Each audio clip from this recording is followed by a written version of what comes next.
গুলশানে BNP chairperson Begum Khaleda জিয়ার বাসভবন ফিরোজার সামনে আছেন আমাদের সহকর্মী ওয়ালিউল সাকিব। এ বিষয়ে সবশেষ তথ্য জানতে আমরা সরাসরি যোগ দিচ্ছি তার সঙ্গে। সাকিব, 7.5 বছর পর তিনি আবারও চিকিৎসা নিতে লন্ডন যাচ্ছেন। তার চিকিৎসা যাত্রার আসলে বিস্তারিত প্রস্তুতি সম্পর্কে আপনার কাছ থেকে জানতে চাই। আপনারা জানেন যে আমরা ইতিমধ্যে আপনাদেরকে জানিয়েছিলাম যে 7.5 বছর পর 3বারের প্রধানমন্ত্রী বেগম খালেদা জিয়া চিকিৎসা নিতে লন্ডন যাচ্ছেন এবং এবারই সেখানে তার অনেকদিন পরেই তার ছেলে দলের ভারপ্রাপ্ত চেয়ারম্যান তারেক রহমানের চেয়ারপারসন বেগম খালেদা জিয়ার বাসার সামনে রয়েছি। এখানে আমরা আসলে তেমন কোনো জমায়েত কিংবা নেতাকর্মীদের আনাগোনা দেখতে পাচ্ছি না। সকাল থেকে এখন পর্যন্ত কিন্তু কোনো নেতাকর্মী আসেননি।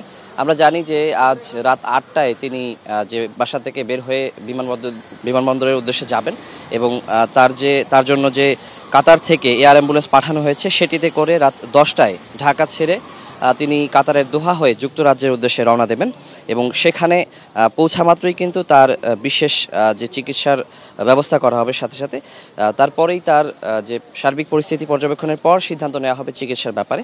তো আমরা জানি যে গত কয়েকদিন ধরেই যে চিকিৎসার জন্য যুক্তরাজ্যে যাওয়ার ব্যাপারটি সেটি শোনা যাচ্ছিল এবং যে শুধু বিএনপির নেতাকর্মী না, সারা বাংলাদেশের মানুষই কিন্তু এই বিষয়গুলো নিয়ে বেশ উৎসুকতা ছিল তাদের মধ্যে যে আসলে কবে নাগাদ খালেদা জিয়া দেশ ত্যাগ করবেন, কবে নাগাদ তিনি চিকিৎসার উদ্দেশ্যে যাবেন। আমরা জানি যে দীর্ঘ 7 বছর পর তিনি দেশ ছাড়তে যাচ্ছেন চিকিৎসার উদ্দেশ্যে। এর আগে যে বিগত আওয়ামী লীগ সরকারের আমলে কিন্তু তিনি বারবার অসুস্থ হয়ে পড়ার পরও বারবার উচ্চ চিকিৎসার জন্য আবেদন করার পরও দেশ ছাড়ার অনুমতি পাচ্ছিলেন না।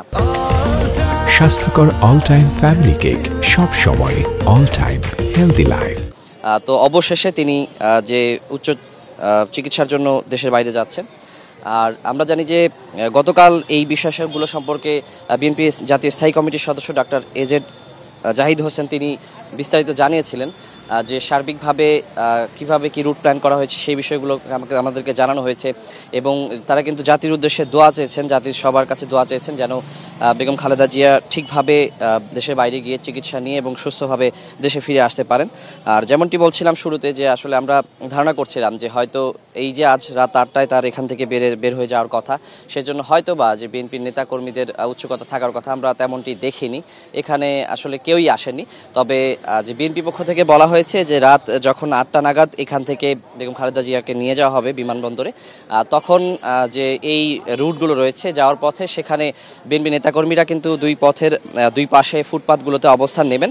তবে বিএনপি নেতাকর্মীদেরকে আহ্বান জানানো হয়েছে যেন তারা সড়কে অবস্থান না নেন, কোনো ধরনের যান চলাচল যেন ব্যাহত না হয় সেই ব্যাপারে সর্বোচ্চ নির্দেশনা দেওয়া হয়েছে তাদেরকে, যারা সড়কের দুই ধারে ফুটপাথে অবস্থান নিয়ে তাদের নেত্রীকে বিদায় দেবেন। আর এছাড়া এখানে যদি নিরাপত্তার ব্যবস্থা বলি, যে স্বাভাবিক যে নিরাপত্তা রয়েছে কিছুটা বাড়তি নিরাপত্তা আমরা দেখতে পাচ্ছি, তবে তেমন কোনো বাড়তি নিরাপত্তা নেই, কিছুটা নিরাপত্তা জোরদার করা হয়েছে। এছাড়া যে এই সড়কের যে যান চলাচল সার্বিক পরিস্থিতি সবকিছু মিলিয়ে বলা যায় যে বেশ স্বাভাবিকই রয়েছে এখন পর্যন্ত। তো আমি সব মিলিয়ে বলতে পারি যে এখন শুধু যে প্রহরী গুনছেন যারা বিএনপি নেতাকর্মী রয়েছেন এবং দেশবাসীও কিন্তু এই ক্ষণটির অপেক্ষায় রয়েছেন যে কখন নাগাদ বেগম খালেদা জিয়া তার বাসা থেকে বের হয়ে বিমানবন্দরে যাবেন এবং কখন নাগাদ দেশ ছাড়বেন উন্নত চিকিৎসার জন্য। তো এই ছিল আমার কাছে এখন পর্যন্ত এই গুলশানের বিএনপি চেয়ারপারসন বেগম খালেদা জিয়ার যে বাসভবন রয়েছে ফিরোজা, এখান থেকে সার্বিক পরিস্থিতি।